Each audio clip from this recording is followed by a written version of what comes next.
नांदेड लोकसभा पोटनिवडणुकीत काँग्रेसचे उमेदवार रवींद्र चव्हाण विजयी। नांदेड लोकसभा पोटनिवडणुकीमध्ये काँग्रेसचे उमेदवार रवींद्र वसंतराव चव्हाण यांनी भारतीय जनता पार्टीचे उमेदवार डॉक्टर संतुकराव मारोतराव हंबर्डे यांचा 1457 मतांनी पराभव केला आहे। 6 महिन्यांपूर्वी काँग्रेसचे खासदार वसंतराव चव्हाण यांचे निधन झाल्यामुळे ही जागा रिक्त झाली होती। त्यांचे चिरंजीव रवींद्र वसंतराव चव्हाण यांनी चुरशीच्या लढतीत ही जागा कायम ठेवली आहे। भारत निवडणूक आयोगाने जाहीर केलेल्या पोटनिवडणुकीमध्ये केरळमधील वायनाड व महाराष्ट्रातील नांदेड लोकसभेच्या पोटनिवडणुकीची घोषणा करण्यात आली होती। 25 वर्षांनंतर नांदेड येथे एकाच वेळी लोकसभा व विधानसभा निवडणुका झाल्यात। त्यामुळे या निवडणुकीत मोठ्या संख्येने मतदान झाले। गेल्या वेळी 61% मतदान झालेल्या लोकसभेमध्ये पोटनिवडणुकीमध्ये 67.81% मतदान झाले। शेवटच्या काही फेऱ्यांमध्ये त्यांनी मताधिक्य मिळवत ही जागा काँग्रेसकडे कायम ठेवली।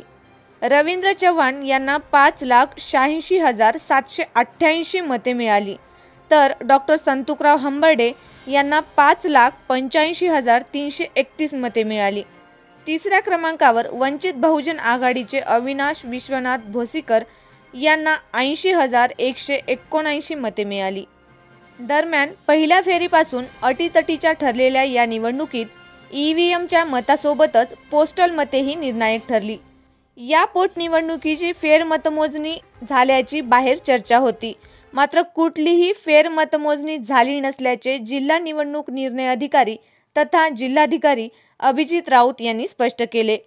ईव्हीएमच्या 27 फेऱ्या व पोस्टल मतांची मोजणी याद्वारे पूर्णतः पारदर्शक पद्धतीने मतमोजणी प्रक्रिया पूर्ण करून निकाल जाहीर करण्यात आला। या प्रक्रियेवर निवडणूक आयोगाने नेमलेल्या 2 वरिष्ठ निवडणूक निरीक्षकांचे नियंत्रण होते।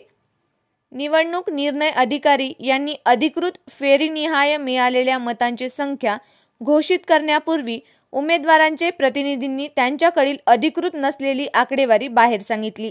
त्यामुळे संभ्रम निर्माण झाला, मात्र पारदर्शी पद्धतीने पूर्ण कार्यवाही करण्यात आल्याचे प्रशासनाने स्पष्ट केले।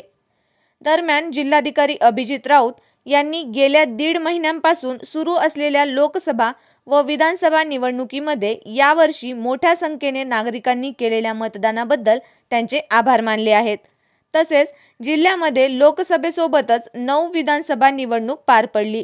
शांततेत ही सगळी प्रक्रिया पार पडली असून त्यासाठी सहकारी अधिकारी, पोलीस प्रशासन, राज्य व केंद्र शासनाचे कर्मचारी तसेच माध्यम प्रतिनिधी, स्वीप सारख्या विविध उपक्रमात सहभागी झालेल्या स्वयंसेवी संस्था व सर्व क्षेत्रातील मान्यवरांचे जिल्हाधिकारी अभिजित राऊत यांनी आभार व्यक्त केले आहे।